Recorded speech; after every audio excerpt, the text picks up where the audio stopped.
Kabayan, kumusta? Ang Retail Dollar Bond 2 or RDB2 of 2023 na Bureau of Treasury Kabayan ang pinakamagandang investment so far sa mga OFW, mga Filipino living abroad. Bakit kamo kabayan? Dahil bukod sa mataas ang fixed interest nito ay napaka-safe kabayan at napaka-conveniente po. Kasi nag-invest po ako sa dollar retail bond just using my mobile phone app.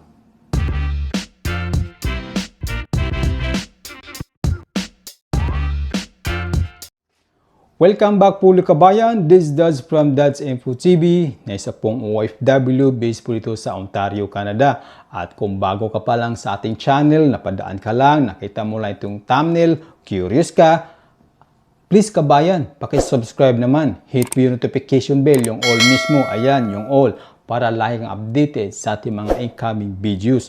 At pakilike kabayan, nakita mo yung like, yung nakaganon, pindutin mo yan para mai-recommend ni YouTube ang video na ito sa iba pa mga Pilipino around the globe. At pakidamay mo na rin kabayan kung gusto makita ang aming araw-araw na pamumuhay, yung daily vlog namin dito bilang isang OFW sa Canada. Pakipollow mo naman kabayan ang ating Dads Pinoy TV Canada. Okay? So before we proceed kabayan, gusto ko muna i-shout out ang ating taga-subaybay, ang ating subscriber na sina Sherwin Diente. At shout out rin kabayan kay Yad's Family Vlog. Okay? So in this vlog kabayan, in this video ay pag-uusapan po natin ang retail bond. Okay? Ang issuer ng retail bond, dollar bond kabayan 2 of 2023 ay ang Republika ng Pilipinas through Bureau of Treasury. Okay? So ano ba itong retail dollar bond 2 o yung tinatawag nila RDB2 of 2023? Ibig sabihin ito kabayan, ang Republika ng Pilipinas through Bureau of Treasury ay magre-raise sila ng money, magre-raise sila ng funding, okay? Para po suportahan, para tustusan ang mga government project by borrowing from an investor. So, sino yung mga investor? Tayo at saka yung mga Filipino na sa Pilipinas, yung mga corporate sa Pilipinas. Okay? Ang retail bond nito kabayan ay merong tenure of 5.5 years. So, ibig sabihin, 5 years and 6 months po ito from the date of issue. Tenure means time of maturity ng ating investment. So dahil ang retail bond ay mag-start na po ngayong October, doon na mo ang investment sa October, doon mag-start. So magmamature po ang investment natin by April, kalagitnaan ng April of 2029. May mataas at napaka-generous ng interest kabayan, fixed rate po yan, 5.75 per annum ang makukuha ng mga investor. Ang interest payment kabayan sa atin ng mga investor at sa iba pa mga investor sa mga corporate ay quarterly po kabayan. Ibig sabihin, 4 times a year tayo makaka-receive ng interest full payment without tax. Kasi ang tax kabayan, guarantee, shoulder na po yan ng gobyerno. So, ibig sabihin, tax-free po ito kabayan. Okay? Kagaya po ng MP2 ng Pag-ibig, tax-free. Kasi nakapag-invest din ako dun. Napakaganda kabayan. Ang tenure ng bond nito kabayan is 5.5, 5 years and 6 months. So makaka-receive tayo in total 22 times interest payment full, okay, ng gobyerno. Dahil ang government po ang issuer ay nakakatiyak tayo kabayan na 100% sure na safe po ito talaga, walang budol, okay? Hindi ito scam. At secured ang investment natin. At tax-free po ito, ulitin ko sa ating mga OFW, overseas Filipino living abroad, kapag meron po kayo account sa OF Bank. Sa mga hindi nakakalam kabayan, ang OF Bank or Overseas Filipino Bank, okay? Banking mobile app. Ang OF Bank mobile app kabayan ay isang digital online banking na ginawa po ito para sa mga overseas Filipino living abroad, mga OFW na kagaya ko upang libre tayo kabayan makapag-ipon, ng piso at dolyar account without maintaining balance and no initial deposit upon mag-register po dito kabayan, upon opening ng account natin. Okay? Napakadali lang po kabayan, mag-download lamang ng OF Bank mobile app kabayan sa Play Store, sa App Store, or sa Huawei App Gallery. At saka meron din akong video nito, how to open. Click mo lang kabayan, okay? Kung paano ang proseso. Mag-open ng peso account muna, okay? First, peso account, then after 10 minutes, mag-logout ka, and then bumalik ka, mag-login ka. Pwede ka na makapag-open ng libre ng dollar account. Siyempre, for free, no maintaining balance, no opening, initial opening, di ba? Napaka-convenient po kabayan around the globe. Basta meron pong internet. Okay? Now, sino-sino po ba ang mga eligible na investor dito po sa Retail Band 2 ng Bureau of Treasury? Okay? Dahil retail po ito kabayan, so ibig sabihin, this is open for everyone. Every Filipino individual, corporates, cooperative, retirement fund, provident fund. So medyo madugo ito kabayan, ano? Kaya dito lang ako magpupokus sa Overseas Filipino Bank. Dahil tayo naman ay mga Overseas Filipino, so dito lang ako magpupokus, hindi na doon sa ibang sektor. Now, how to invest in Retail Dollar Band 2 of 2023 ng Bureau of Treasury? Through, okay, gamit lang po ng OF Bank mobile banking app. Meron pong dalawang option kabayan on how to invest sa Retail Dollar Band 2 using mobile phone. Okay? Una, straight dollar. Dollar account po. Okay? Dollar ang i-invest natin. Ibig sabihin, mag-i-invest tayo sa dollar. Dollar din ang interest na papasok sa atin. Pangalawa, makikita sa loob ng Overseas Filipino Bank, yung pangalawang option, ito yung piso clear option. Ito naman yung piso ang i-invest mo, kaso i-convert pa nila into dollar. Kasi nga, retail dollar band po ito. Okay? So, pag i-investin mo yan sa peso, i-convert nila sa dollar. So, yung interest na dollar, hindi dollar makukuha mo. I-convert nila uli yan sa peso kasi peso ang kinonvert mo.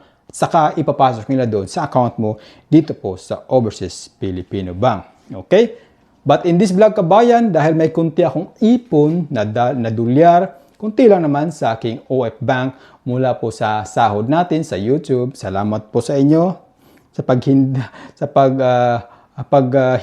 hindi pag-skip ng mga mga ads. So may kunti akong ipon lang naman kabayan. So dito ay magpo-focus, i-share ko po sa inyo ang easy way on how to invest using OF Bank mobile app doon po sa Retail Dollar Band in just few minutes lang kabayan. Tandaan, ang Retail Dollar Band 2 ng Bureau of Treasury ay may minimum na investment amount lamang na $200. Diba? Napakababa, napaka-affordable talaga kabayan ng investment na ito. Now, paano ba mag-invest sa Retail Dollar Band 2 2023 ng Bureau of Treasury kabayan? Napakadali lang po. Mag-login na po tayo sa OF Bank mobile app. Tapos, i-click nyo po yung Bills Payment sa may bandang baba, a portion ng main menu. Okay, click mo yun. Then, i-click mo yung Purchase Treasury Bond. Purchase Treasury Bond. Doon nyo po makikita ang dalawang option na sinasabi ko. Okay? Yung unang option na nabanggit ko kanina ay yung dollar investment. Ito yung tinatawag nila dollar straight US dollar. Meaning, dollar ang invest mo, dollar din ang i-interest mo, ang ipapasok nila. So, number 2 na option, ito yung peso clear option. Ito naman, kagaya ng nabanggit ko kanina, kung meron kang peso doon sa account mo, kung meron kang peso account dito, kung yan ang i-invest mo, i-convert nila yan sa dollar muna kasi nga retail dollar investment ito. Okay? Then, yung interest mo, quarterly, di ba dollar yon? I-convert nila sa peso, sa kanila ipapasok dito sa account mo. Okay? Pabalik dito sa account mo. Since meron akong konting savings na dollar kabayan sa account ko doon po sa Overseas Filipino Bank. Okay? So, pipiliin ko po yung dollar. Okay? And then, i-click nyo po yung proceed. Then, ang next naman kabayan ay term and condition ng investment. So, i-check mo lang yung box dyan, yung maliit na box dyan. I-check mo lang yan. Okay? At pagkatapos kabayan, ang next step ay doon na tayo, mag-i-enter na tayo ng amount kung magkano or how much yung pera na i-invest mo na dolyar. Kahit either dolyar or peso. So, mag-i-enter ka ng amount ngayon. Then, confirmation. Click mo yung confirm button sa baba. Okay? At pagkatapos kabayan, tadaan!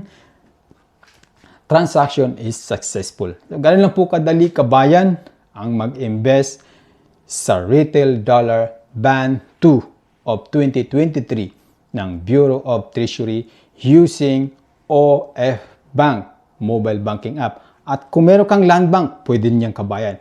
Kasi ang Overseas Filipino Bank ay under po tayo ng Land Bank of the Philippines. Now, dahil investment po ito, syempre, gusto natin malaman kung magkano ang makukuha nating interest. Of course, interest is paid 4 times quarterly. So, pupunta na po tayo sa laptop sa official website ng Bureau of Treasury. Okay? So, ayan. Type nyo lang po, treasury.gov.ph at pagpasok nyo po sa Google Kabayan, okay, makikita nyo po ito. RDB2 Investment and Manifest. Click nyo po yan. Okay? Ayan. So, makikita nyo po ang offer per period dito kabayan ay nagsimula na po September 27 up to October 6. So, ito yung primary market. Okay. So, since andito tayo para malaman natin kung magkano ang interest ng ating investment. Okay? So, pupunta tayo sa calculator. Ayan. Sa baba, Retail Band 2 Calculator. Halimbawa, kabayan. Okay? So, dito i-input natin. Halimbawa lang ha. I-input natin yung gusto nating i-invest na pera. Dollar po ito. Okay? So, halimbawa, $5,000. $5,000, magkano ba yan sa peso? Multiply by, kasi ngayon 56 ang palitan. So, ang investment natin sa peso is 280,000. Yan ang investment natin sa peso. Okay? Tapos, may 5.75 interest rate. Calculate. Yan ang tubo mo kabayan. Yan ang return mo after 5.5 years. After maturity. Okay? So, pag kinumpute mo yan sa peso, 1,581.25 multiply by 56 kasi 56 ang palitan. So, ang interest mo kabayan sa loob ng 5 years and 6 months ay 88,550 pesos. Napakalaki kabayan, di ba? Ngayon, kung ita-time deposit mo lang yan, dito sa kabilang side, time deposit. So, sa time deposit kabayan, ang interest lang po nito ay napakababa lang pala. 1.125% per annum. Plus, meron pang 20% withholding tax. Tapos, kikita mo kabayan, no? Yung return mo after 5 years and 6 months sa time deposit ay $247.50 lang. Diba? Napakaliit kung ita-time deposit lang kabayan ang pera mo kasi parang natutulog lang doon sa bangko. Unless kung i-invest mo yung kabayan sa retail dollar bond ng Bureau of Treasury ng Pilipinas. Now, kabayan, ang sad news nito ay meron pong time-limited ang investment na ino-offer ng dollar o retail dollar band 2 ng Bureau of Treasury. Para po ito sa mga primary market na ino-offer lang po nila simula po. Nag-umpisa na po ito kabayan September 27 up to October 6, 2023. So ngayon is October 6. Today, this is the last day para sa mga primary market. Pero meron namang secondary market kabayan, okay? Which is mag-start next week, October 11, 2023. Pero subject nito kabayan sa mga additional charges ng inyong principal investment. So, ibang-iba talaga, no? Kapag sa primary tayo dun sa pinaka-offer discount ng retail dollar bond kabayan ng Bureau of Treasury. So, ayan kabayan, I'm sure meron pang kasunod nito. Huwag kang mag-aala, abangan mo lang ang retail band 3. Kasi ngayon, ang in-offer nila is retail dollar band 2. Kabayan, Ang importante, simulan mo na ngayon mag-ipon ng dollar sa inyong dollar account using OF Bank or Overseas Filipino Bank Kabayan. So medyo madugo ang investment, ano? Nakakatakot lalo kapag walang experience, kabayan. Pero I'm sure na at saka guaranteed, kabayan, secured po ang Overseas Filipino Bank or napaka-secure nito, kabayan. Kasi 3 years na po akong gumagamit nito. So far, hindi pa po na-hack. Okay? Basta wag nyo lang, siyempre, wag nyo lang i-share ang inyong mga personal information. Kasi meron po kasi yung dalawang responsibility.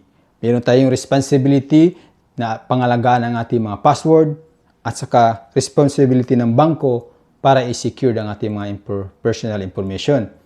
Kaya kabayan, at kung meron ka pa mga katanungan, pag-comment mo lang yan sa ating comment section ng ating video.